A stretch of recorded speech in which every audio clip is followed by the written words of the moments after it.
Hello, everyone. Welcome back to the sixth episode of Polity for Teens. And this week, I have the honor of inviting Mayor Rob Moore onto the podcast. So glad to be here. Thanks for having me. I'm so glad that you're here, and I can't wait for us to chat. So, before we get started about your current work in Los Gatos, I know that you grew up in the city, and I wanted to ask you a little bit more about your childhood there and how that impacts what you do today for Los Gatos. Yeah, thanks for asking. I'm so glad to be here. I think this is an awesome thing you're doing. I love, any ways that young people are getting involved in politics, and I think this is a really good way to connect with, a different audience. So thanks for doing this. So I did grow up in Los Gatos, born and raised in the town, and I, had a great childhood. But one of the things that I do think informs my politics and the ways that I really spend my time trying to support and interact with youth is that when I was in high school, I got into lots of trouble. And the joke I always make is that if you were to go ask my teachers at Lee High School, please don't, but if you were to go ask them, is Rob more likely to end up as the mayor of Los Gatos or in jail? I think they might have said jail. Oh, I got into a lot of trouble and didn't have wasn't I often say that I had a lot of energy and not a lot of productive places to put it. And so I try to really find and support other high school students that are in similar situations to help them find their way in the world. I think, I was in high school about 10 years ago. I'm 28 now. I was elected to the Los Gatos Town Council when I was 24. And so I'm not that far removed from high school. And so I think that really informs the way I think about helping support, the next generation of leaders and ensuring that while I was the youngest mayor ever elected in Los Gatos' history, I want to not be the only or the last youngest mayor elected. So, yeah. yeah, and I remember reading on a San Jose Spotlight wrote that you were the sole council member younger than 60. You mentioned that you were the youngest mayor, and you were the only student member on the Cal Poly Foundation as a board member. And so, did you get a lot of backlash because of how young you were? I think at the beginning, I think there was definitely, when I was running for office, I think there were definitely people that didn't take me seriously. I think there were people that didn't think that I was going to get elected. But I think a huge part of elections is just work. It's the time and energy and effort you put in. And so when I ran for office, I knocked on about 7,000 people's doors in Los Gatos, had conversations with about half of those folks. So had one-on-one conversations with a big part of the Los Gatos electorate. And I really think that's, a huge part of why I got elected is that I went and I did the work. And so I think, and I got elected with the most votes ever in a general Los Gatos Town Council election, beating two incumbents. And so I say that not at all to brag, but because I think pretty quickly people had to take me more seriously than maybe they did in the past. And so when I got onto the council, I carried that same work ethic with me and continued to work on the things that I cared about and that I ran on. And so there were some folks I think at the beginning who maybe didn't take me all the way seriously. But once you're on the council and you have a vote, it's really not to your benefit. It's not to someone's benefit to discount me because I'm one of the people, one of the five that has a vote. And Yeah. so you can discount me, but then your thing's going to go down or my thing's going to pass. So, I think by trying to be a thoughtful leader, I think that overcomes the age issue pretty quickly. And then the other thing I'll just say on that is that I found that by and large, people were actually really excited to see a young person getting involved, running for office, somebody from the community who cared about the community, who, wanted to raise my family here like I had been raised here. And so I think overall it was a net positive, and I would really encourage younger people that are concerned about the pushback they're going to get. If you're good on the issues, if you know your stuff and you work hard, I think you're, in a great position for success. Well, that's awesome to hear. I ask you that question because I myself am trying to get involved in politics, and I have a lot of peers who are also trying to do so. In You're fact, already one of involved my in politics. You're already in, you're doing it. Yeah. Thank you. But one of my friends, he is heading this initiative where he wants to lower the voting age um, for to elect like board members. And one of the constituents told him, go back home and make your bed or something like that, like just trying to dismiss what he was doing. Mhm. And so it's great to hear that you've been able to kind of overcome that. And I really respect that. So that's really inspiring to hear. I love that. You Yeah, did yeah. And the last thing mention, I'll say on that, oh I yeah, was just going to say, that's not to say that people aren't unkind from time to time. yeah. People are definitely unkind and you have to have thick skin, but if you can deal with that, you're in a great position. Oh yeah. The realm of politics is not a pretty place sometimes. No, it's sometimes not. Yeah. So you did mention how you went knocking on, what did you say? Was it 7,000 doors? Hmm. Quite a bit. So a very grassroots strong campaign. So I read on your LinkedIn that you were in charge of increasing civic involvement among students in Cal Poly, and you went on to register the most students to vote for any college in California. And so with this grassroots strong campaign that you were pushing as a council member, did this also was this also a very impactful method for you when you were trying to gain more voter registration as you were working with Cal Poly Slow? Yeah, yeah. So when I was at Cal Poly, I did a few different grassroots organizing things. Yeah, one of these was to register a lot of students to vote. And, the when I was at Cal Poly, we won the state Secretary of State's ballot bowl competition, which is the where you tally up all the registrations, voter registrations at different colleges, and Cal Poly won by a lot that time. Um, so that was great. I think that's really, really important to register students in the community where they're living because that's where, a lot of students end up being disenfranchised when they go to college because Mhm. for a variety of reasons. So yeah, that taught me a lot. And then I also worked on a campaign to ban fracking in San Luis Obispo County, which was a large grassroots campaign that taught me a lot about political organizing. That was sort of the first time where I was organizing door knockings and seeing the impact of meeting voters one on one. And also, again, learning the I think real benefits of hard work. Where in that county, we're trying to get them in. That's a very purple county, slow county. The city of San Luis Obispo is rather blue, but the county is very divided politically. And so it was a good place to I say practice and learn politics because in the Bay Area, everybody's a Democrat, right?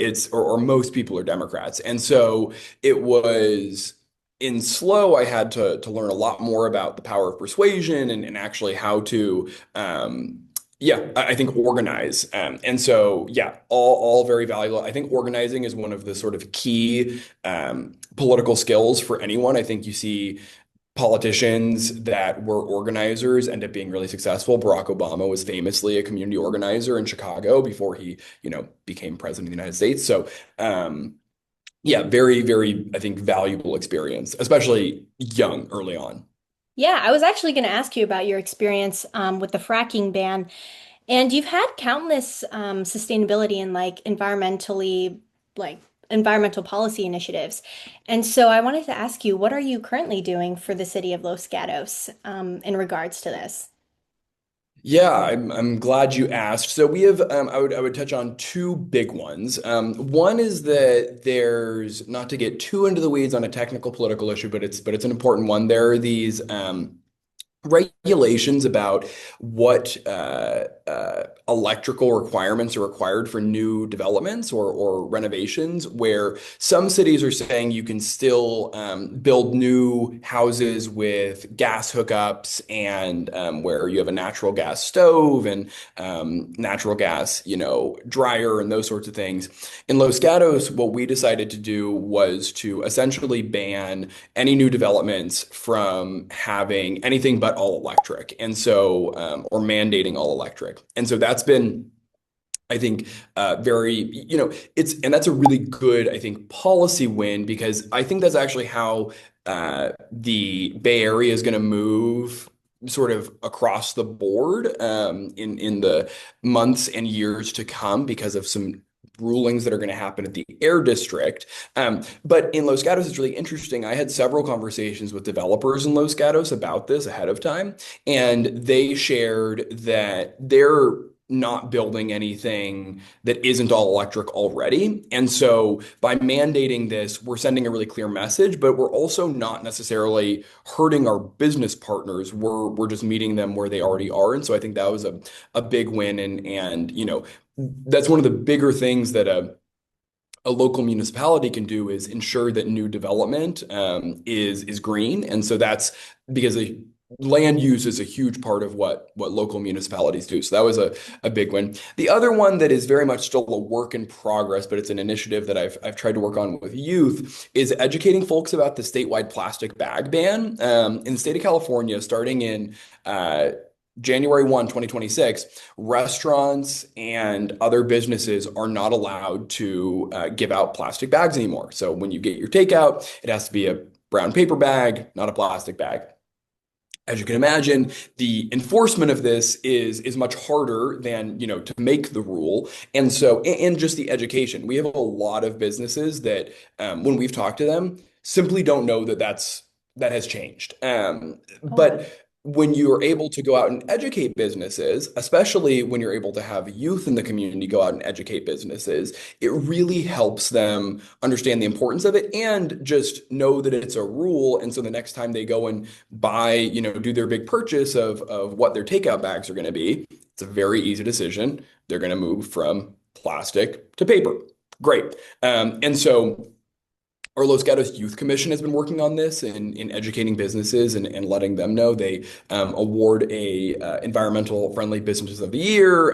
They did that to a business who has been very good about this. So and again, I think youth are the very best messengers that we have on climate change, because the decisions that are being made today are going to impact young people for generations and generations oh to yeah. come. So yeah, so it's a very important issue. It's one that I think has sort of, in some ways, gotten less attention in the last few years, and something that I think is still very, very important to be working on. Yeah, and I love how you mentioned the large role that your youth commission had on this initiative. Would you mind telling me a little bit more about what you're doing with them? Yeah, so I'll sort of separate it into two different things. So we have a youth commission that is the town of Los Gatos' youth commission, where we have 19 students that are appointed by the town council to serve on that commission. I think it's a great, Oh, nice. great group of students, and they do things like educate businesses about something like the plastic bag ban. They recently put on a multicultural fair, which was a big success. They also table and promote resources, green resources at the town's annual environmental event, which is called Spring Into Green. So they do a lot of awesome things. Then I have a group of youth that I work with sort of independently from that, that I call my Young Leaders Group. So I've had two cohorts of this group now. I'm recruiting for my third now. And this is a group of students that I meet with during the school year every other week. And it's essentially a discussion group where we talk about issues that are impacting young people and that are on young people's minds.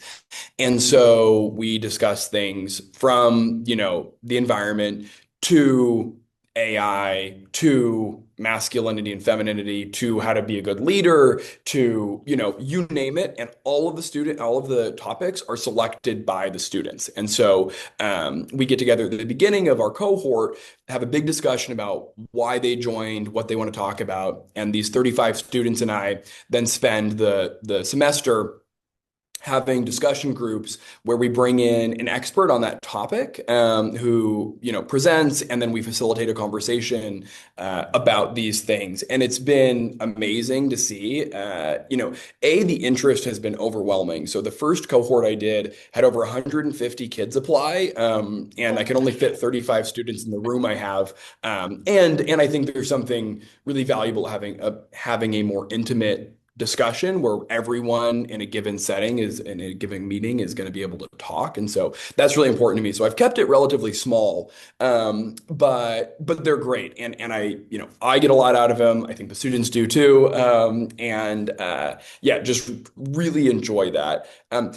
The last thing I'll say on that is when I became mayor, given all of this interest, I really wanted to think about how I could take this to a larger level and scale it a bit. And so because I had this list of several hundred students who had said, "Hey, I want to get involved in something like this," and I'm only one person. I get paid $6,000 a year. I have no staff, so I can't personally meet with every one of these students or have all of them in one of my groups. So what I decided to do, in partnership with some of the students that had gone through my Young Leaders group, was create something new at a bigger scale that we called the Youth Town Hall, where we brought together about 200 students at West Valley College for a day of discussion and action. And so it's a three-part event that started with a panel from community leaders like Steve Wozniak, who co-founded Apple, Mhm. Patrick Ahrens, who's one of our state assembly members, a Stanford professor, a health executive, and also a student activist named Nova, who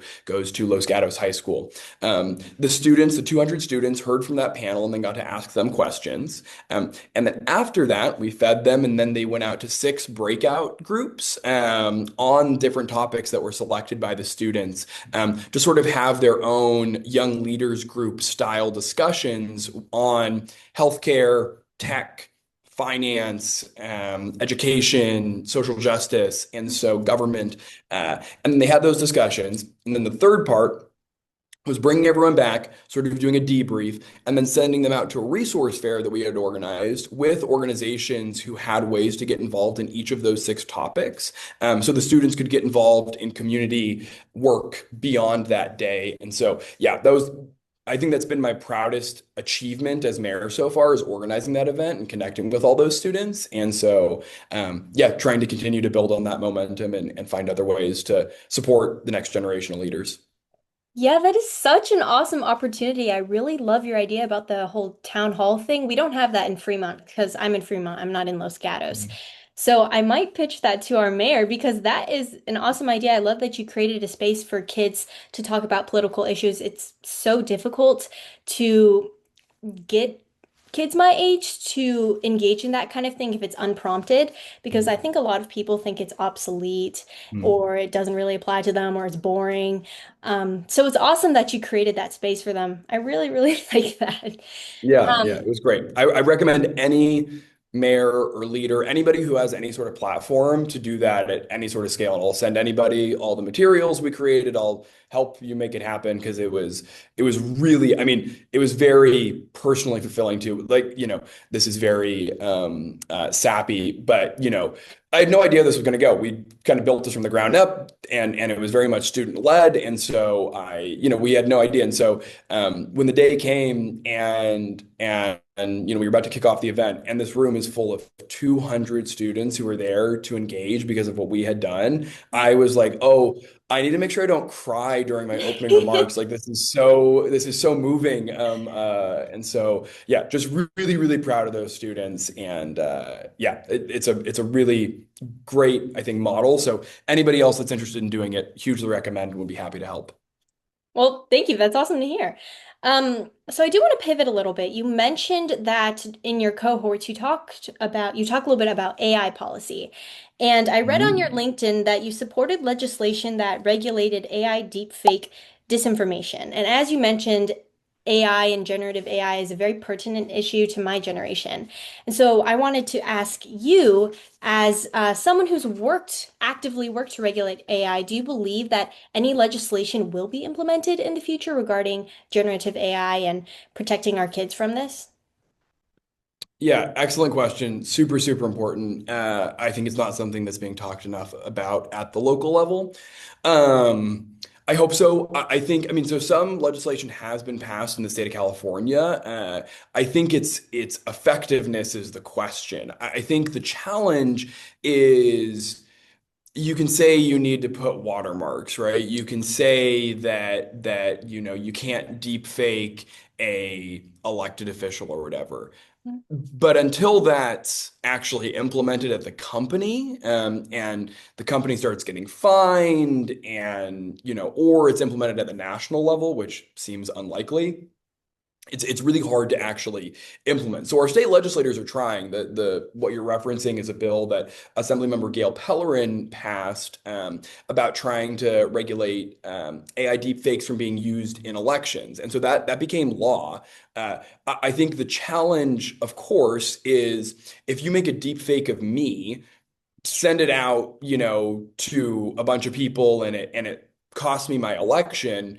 Sure, that might have been illegal. Sure, you might get a fine, but It I still still cost your lost election. my, Yeah. yeah, yeah, yeah. So I think that's the hard part about it. But I think we have to keep trying, and I think we're not trying nearly hard enough. I think, I really think about the deepfake stuff. I think is especially pertinent to students. I think that's really concerning about, like making images of other students and the ways that, we've already seen that in high schools around here Mm. about that sort of thing happening. And so that's really important. I think schools have a big role to play in that and being very explicit about, that is not allowed, you'll be suspended or expelled sort of thing. I think there's a lot of work to do, and I don't know how much we're trying yet. And so I think we need to keep. I think that needs attention and work to get there. I think one of the really interesting trends that I've observed is the degree to which students are anti-AI. I think it's actually, I think, shocking to a lot of sort of 50 and 60-year-old people that are in politics who are like, oh, wait, this is amazing. Like, I'm going to use it to write my speeches. And which is not, I think, how instinctively 2 years ago would have thought that would have been. You would have thought like, oh, students are going to adopt this, readily, like they've adopted social media, like they've adopted the internet, and older folks are going to struggle with it. And I think in some ways you've sort of seen the opposite, where students are really pushing back against it. They're saying this is not the way I want my world that I'm inheriting to live in. And so, yeah, I think there's a lot of education to be done for older people in positions of power too. But yes, there needs to be a lot more legislation. Yeah, for sure. I remember seeing this video. I forgot which college, but a speaker was giving a speech about how AI is going to be the third industrial revolution, and then the entire room booed her. Boo. Yeah. Yeah. Yeah. But Yeah. that's honestly how a Yeah. lot of my peers feel about it too, because yeah, sure, it might give you the easy shortcut to help you do your essay, but it also, if it develops in the future, might take your job. And so that's a Right. very, For sure. very large worry in my generation. You did Right. mention your work with the Assembly Member Gail. What was their last name again? Pellerin. Pellerin. Gail Yeah, Pellerin. Pellerin. Got it. And so I realized, or I saw on your LinkedIn that you served on a lot of campaigns before you ran to be an elected official yourself. So I wanted to ask you, how was the switch from like campaigning for someone else to now suddenly campaigning for yourself and trying to convince the Los Gatos public that, hey, I'm the one for you? How was that? Yeah, yeah, yeah. Good question. So I think working on other people's campaigns is really beneficial. I think one of the things that anyone who's going to enter politics at any age really needs it to be successful is reps. Just trying stuff out, talking to people, like knocking on doors, all those things. And it just takes time to get better at them. I talk to a lot of candidates. I try to help, lots of candidates now that, I'm in office. I try to help, sort of candidates that are coming after me with their campaigns. And there's always this immense fear about going and knocking on the first door. I think it's just a natural sort of feeling. It totally makes sense. But you just got to go do it. The more you do it, the better you'll get at it. So when I started campaigning for myself, I think because I had had a lot of practice, I found it to be a lot easier because a lot of the time what would happen if I'm campaigning for a congressional candidate, I worked on a couple congressional campaigns down in SLO County. When you're campaigning for a congressional candidate, you knock on someone's door, you say, "Hi, my name's Rob. I'm here campaigning, or I'm here, to ask for your vote for Congressman Salud Carbajal for, this district." And they'd say, "Okay, awesome. What's he about?" And I would say, "Okay, he's about this, this, and this." And they'd say, "Okay, how does he feel about this thing? How does he feel about AI data centers, for Mm. instance?" And I would say, "Huh." Never actually talked to the guy about that. I don't know. You'll have to look at his website or reach out to his campaign manager. When you're running for office, get to someone's door, knock, knock, and say, "Hi, my name's Rob. I'm your neighbor running for the Los Gatos Town Council. I want to know if there's anything going on in your neighborhood, or in this community that you think your council member should be working on." Um, 9 out of 10 times, when you present someone with that question, they will have an answer. They'll say, "The traffic is bad," Mm. or "I'd like my schools to be better," or "This development that's going in my neighborhood, I have concerns about." Whatever, or "I want my kids to be able to afford to live here, when they graduate from college." Mhm. Um, and they'll say, "What do you think about that?" And I can say, "Oh, I have an answer to that because I've thought about that, and because I'm the person that will be making the Yeah. decision." And so it's a much more natural experience, at least it was for me, in that you can have really good conversations with people. And when there are things that you haven't thought about or you don't know, nothing comes to the top of my head right now, but I remember there were questions that I got on the campaign trail that I hadn't thought deeply about yet, like what my position would be on that thing. And I would say, really appreciate you bringing that to me. Super important. I actually haven't given that the time to sort of, I haven't thought about that in depth yet. So I don't know yet. Can I get back to you? And then that would give an opportunity to have a more detailed conversation with somebody who had a particular issue that I could work on. And so anyway, the long story short of it is I found it to be a very natural and a much more easier process to campaign for yourself, than to campaign for someone else. But again, I think part of that was because I had done a lot of campaigning for other Yeah. people. I was pretty practiced at how this interaction goes, and it just became easier when it was me. Yeah, well, that makes a lot of sense. And I'm glad that it was you were able to make that switch so well because you are doing a great job with the city of Los Gatos. We Trying. only we only have a few minutes left, and I don't want to take up too much of your time. But for my last question, I just want to ask you, what are some things that are currently in the works that you're currently, working on for the city of Los Gatos? Yeah, great question. So I'm about halfway through my mayor term, so I'm really thinking about sort of what the second half looks like. So I am trying to. I'm recruiting for my next cohort of my young leaders group. I'm working on institutionalizing some of the work that I've done with youth into our youth commission, because I recognize that I'm especially interested in supporting youth, and so I don't want that work to go away Mhm. when I go away eventually, and so trying to institutionalize some of that work. I'm also, to my understanding, the first renter ever elected to the Los Gatos Town Council, and that's despite about a third of people in Los Gatos renting. And so I'm really trying to figure out what is the most impactful way I can support renters in the Los Gatos community. I have a few different policy ideas I'm currently hashing out, but I do think there's some really good work to be done there. Los Gatos is one of only 3 cities in Santa Clara County that has rent control, and so I want to expand on that work and make sure that the renters are protected in our town. Uh, and then a couple kind of fun things that I'm working on are, one is creating a new downtown restroom, public restroom in Los Gatos. We don't have a public restroom in the town of Los Gatos, and Mm. so we're working on putting one in the downtown. It's sort of, it can sound like a silly project, but I think it'll be a big quality of life improvement for people. Oh We have yeah. our farmers market right next to the location of where this restroom will be, and we get a lot of complaints from our businesses, and so all that.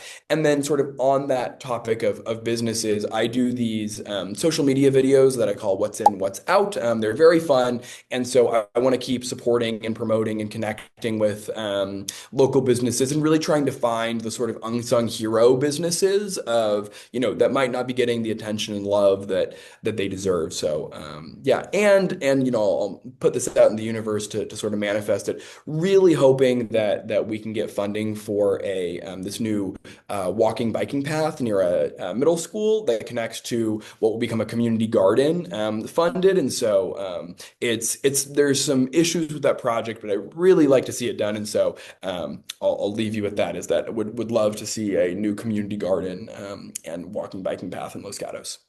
Yeah, and I love how you're tackling issues like local issues that constituents have brought to you. That's so amazing. And I can't wait to see where Los Gatos is going to go in the next 2 years. So, unfortunately, that is all the time that we have for today. But thank you so much for joining me today, Rob. I really appreciate it. And thank you so much for watching another episode of Polity for Teens. Please tune into my next episode with my next future guest. Thank you. Bye bye.